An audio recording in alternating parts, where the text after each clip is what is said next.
Wow. Starting part two of my series.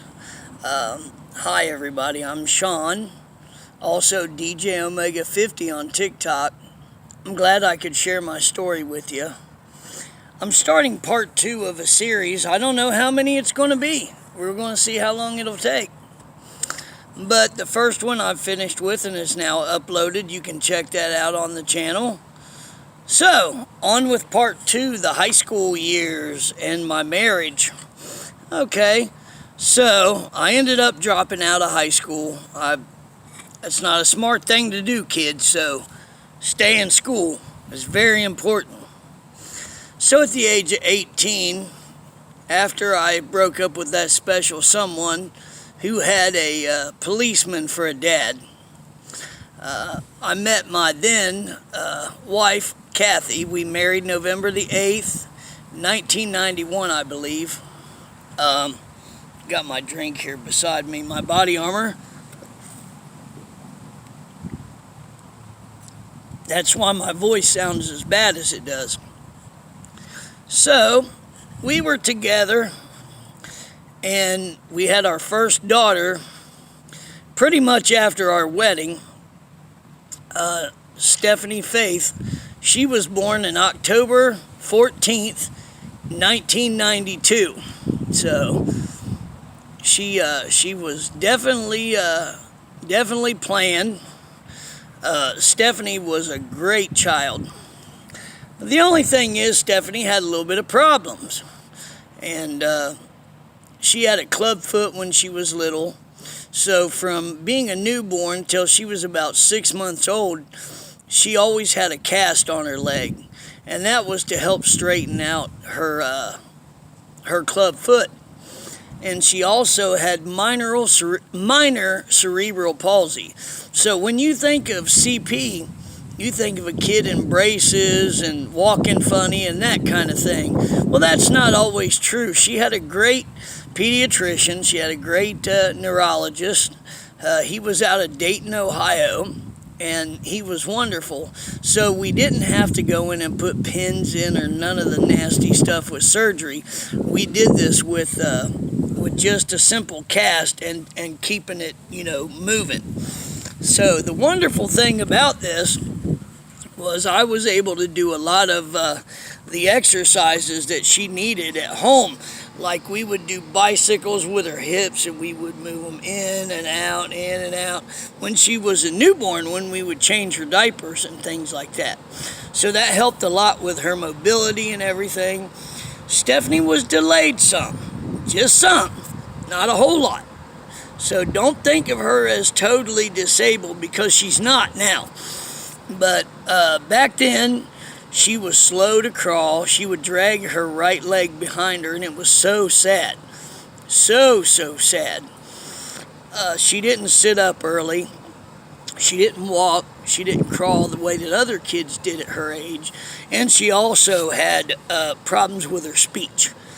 So Stephanie wouldn't ask for things. For instance, her grandmother, I won't say whether it's on mine or my ex's, but one of the grandparents withheld milk from her when she was old enough. She was kind of walking at that time, and they found out that they wasn't going to make her say, I want milk, or just milk itself. She opened the refrigerator, and she pulled an entire gallon of milk out of the refrigerator with the lid on so it didn't spill. But that kind of taught Grandma a lesson, you need to help her, and she didn't. So I was kind of upset with that. Stephanie was always an independent child, and she was always really smart. Stephanie learned to read and loved to do all sorts of stuff when she was little. I miss the days when I had her as an absolute infant, because we would read Curious Georges and stuff like that. So, I was a stay-at-home dad. Once it happened February 2nd, 1994, I was hit by a vehicle. at Wright State Nutter Center, which is the Wright State Flyers in Dayton. And I was working a basketball game, and a car was coming in to work out at the gym, and it was a one-way exit only for the parking lot.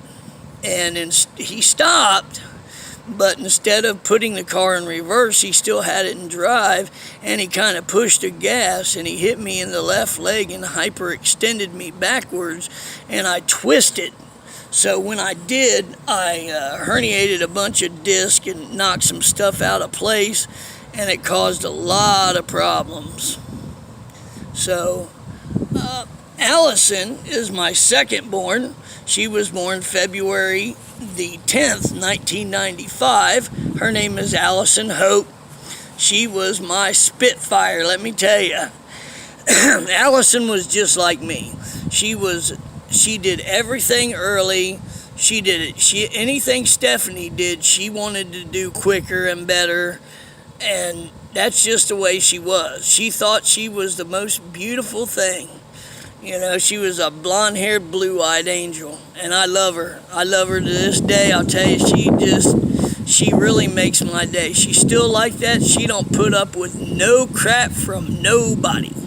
So, you know, I raised the girls up until, I think it was around 99 to 2000. Me and Kathy started having some problems, and she walked in and basically said that she wanted a divorce. She wanted me to leave, and she wanted me to do so right then. Me being young, I didn't realize that I didn't have to leave, that there had to be a court order, this, that, and the other, in order to kind of throw me out, so to speak. So I went ahead and left. Really hard, guys, because I wanted to be the dad that my real dad never was. And I ended up failing. I just married the wrong person and had kids with the wrong person. My kids are in no way, shape, or form a mistake. Just the person that I had them with was the mistake. And I swore to myself I would never get married again, and I would never do that. So the funny part about this is, I went ahead and I got a divorce, and I had a drug problem way back in the day, and what happened is I went into a Christian rehab. It's called, I got to think of the name, guys. It's been so long. It was through my church that I grew up in. Well, anyway, I was there, and I'll think of the name here in a few minutes, and I'll spit it out. But I was there, and I wrote my girls, and, I admitted to her that I had a problem. So I wrote my daughters a letter telling them that, Dad was sick and that I was doing this and that I was going to get better, and, I'm going to be there for them. And then all of a sudden, one night I'm in a class, and one of the people there came and said, Sean, you need to come out here. And we had just got done because I was kind of angry and mad, and I was having a bad night. And there was this, you guys would call her a holy roller Christian. What happened was the lady said, I see your feet dangling in the fiery pits of hell. And I see that if you ever go out there and you abuse drugs again, that you're going to die. There won't be no coming back. So then, like I said, the guy came in, knocked on the door, and told me to come outside. So I get out there, and lo and behold, there's a sheriff there. Scared the living daylights out of me. And he asked what my name was, and I told him. And at that point, he said, well, I'm here to place you under arrest. You need to come with me. So the sheriff then began to cuff me. at that point, I'm like, what in the world's going on here? I'm in rehab, So this really, really messed me up. So I go to this county jail, and they said that another county was wanting me. Like, another county? What are you talking about? And they stated the county that I used to live in. So that said county actually came and picked me up that night, and they took me all the way to Dayton, Ohio, which was the county that wanted me, and they placed me in the Kettering City Jail. Come to find out, while I was in rehab, let me explain this. Anybody who's ever been to rehab, and this being a church rehab, they keep you away from all of your loved ones. You're allowed to write letters, but you're definitely not allowed to make phone calls or have any kind of cell phone. And back then, cell phones weren't even really, early stages of cell phones were thought of, but I couldn't have owned one. So what I found out was that they were charging me with telephone communication harassment and making threats over the telephone. I know. So there would have to be proof of this.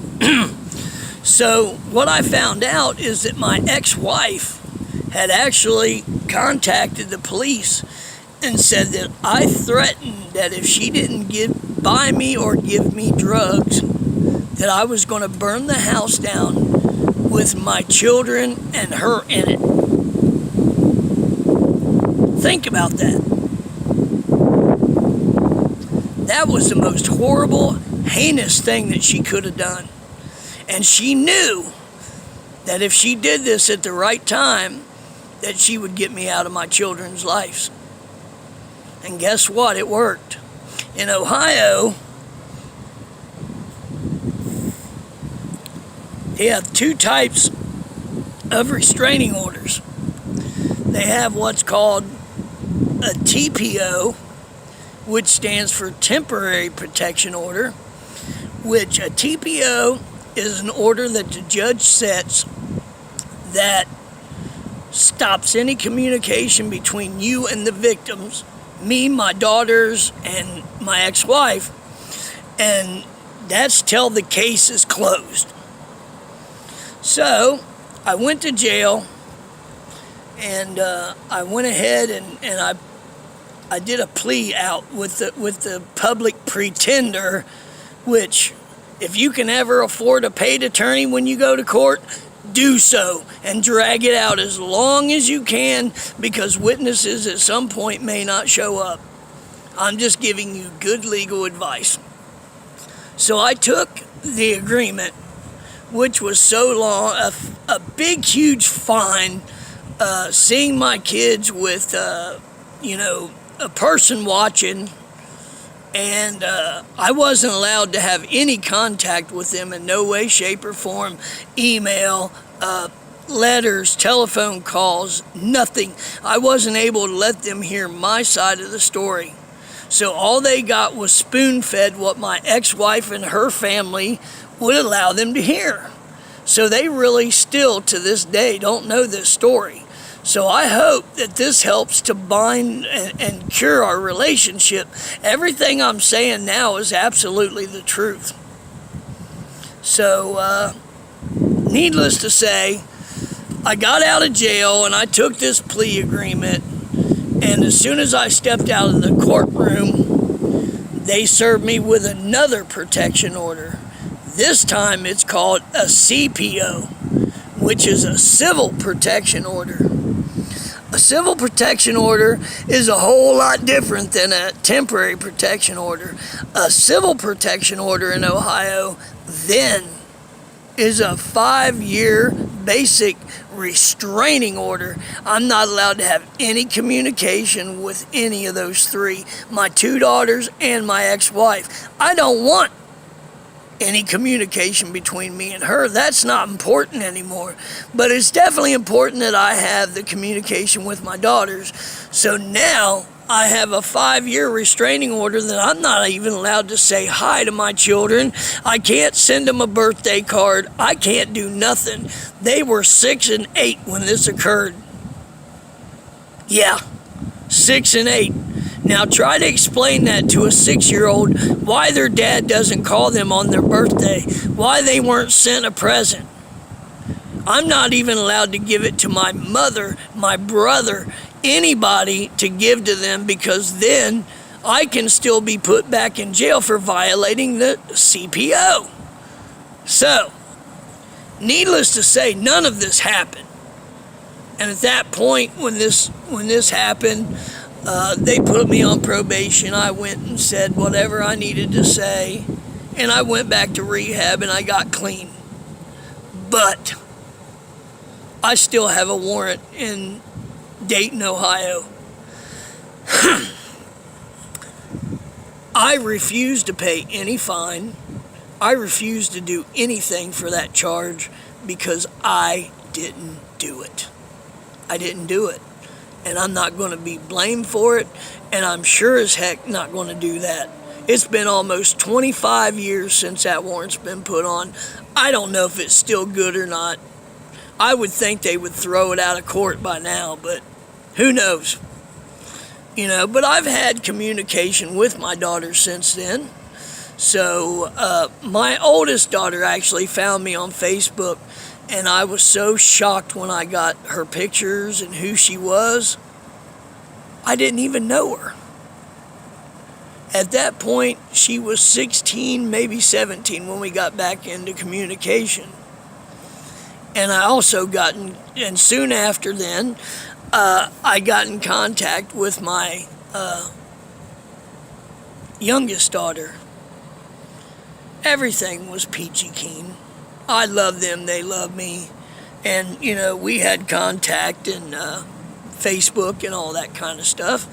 So it was wonderful, when we did this. So they weren't able to come and see me because they were still in school. But at that point, I had gotten on Social Security, and my back pay then paid for my child support. It was sent to her, though she didn't deserve it. It was $376 a month. Yeah, $376 of $800 that I got a month. So almost half of my check went to her. Well, how I ended up changing that was I got her to agree, to basically $50 a month, and now it's only in the arrearage just a little bit. There isn't hardly anything left. But my daughter's also got some of my Social Security, so that was awesome. I was able to sucker their mom into, agreeing to this, and she ended up screwing herself.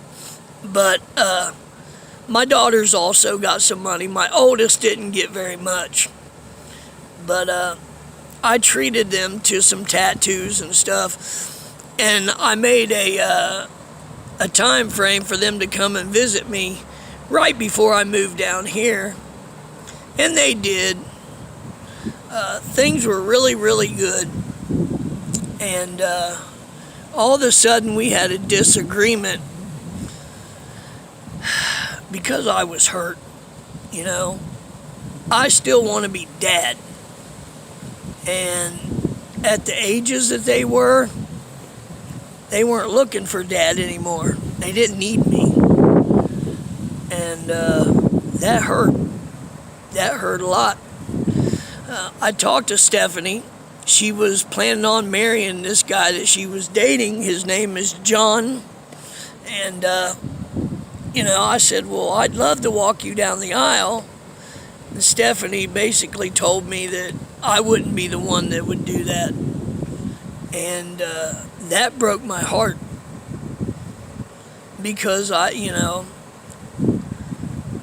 what I thought was the song Butterfly Kisses. I'd love to do the first dance with her and stuff like that at her wedding. But it didn't happen. I missed out on that. And that was an important thing to me. But we finally got back in communication. I know you guys saw the videos that I did down at the beach. Shortly after I did that, I was in Salem's, the place where I was eating the carrot cake for Nikki. And it was right after the pandemic. They started opening up. Things were looking pretty good. So what I did was I said, I got to get on my Facebook and I've got to let everybody know that I'm okay. Well, Stephanie has blocked me on Facebook. So there's no way for me to call her. There's no way for me to get a hold of her. Only if she would happen to see this video could she reach out to me. And I hope that Stephanie will, let bygones be bygones and at least let me be on her Facebook, and then we can communicate that way. I don't have to have her phone number, but I do have Allison's. And the funny thing is, I was in Salem's and I had forgotten my password to Facebook. So I made it my life's journey in order to get into my Facebook. So I did, and I started calling people right away. I called my mom. I called my Aunt Margaret, God bless her soul. She passed away in September. I wanted to see how she was doing. But after that, I contacted Allison. And I said, hey, baby, how are you doing? She said, oh, I'm fine. I'm on vacation. I said, vacation? Where are you on vacation at? And the funny part is, she said, I'm at Siesta Key. I said, Siesta Key? That's in Sarasota, right? And she said, yeah. I said, well, do you know that you're only 20 minutes away from me? She goes, no way. So the cool part of this is I contacted my brother, and he lives in Northport, which is about an hour away. He's not into helping me out either, but that's okay. He's got his own family and his own issues, but he wanted to help out with this, so he went and picked up my daughter, and they drove her rental car from Siesta Key to here, and I got to visit with her. It was so awesome. So awesome. It meant the world to me. I hugged her and I told her how much I loved her and I missed her and how much I wanted to be a part of her life. She didn't have my grandson Nolan with her because she was with her friends. She was here a couple more days, but she was with friends. She didn't want to hang out with her old man. But Allie, I just want you to know, sweetheart, that was the most important thing to me in my life. I still think about it, and I wish you would come back down. You know where I'm at. I don't want anything from you, honey. People ask me all the time, why don't you ask your family for help? Because they're not responsible for me. I am. I put myself where I'm at. I know that. And I'm going to dig myself out of this hole no matter what. I'm doing really good. I got God in my life. People are wonderful to me. I just wanted you to know this, Al. But, man, wow, has it been a journey. I sure appreciate you guys listening to me. I know I'm just rambling on, but these are always questions that people have.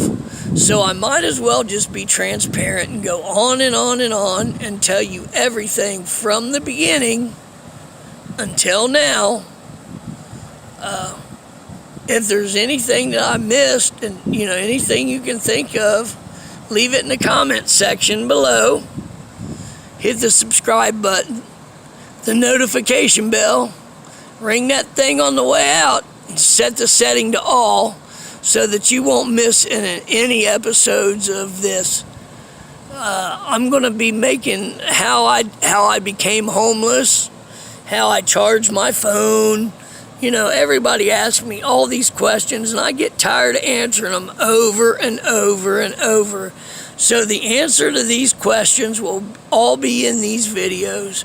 So all they have to do is take a look at them and subscribe, hit the bell, and give it a big thumbs up while you're at it.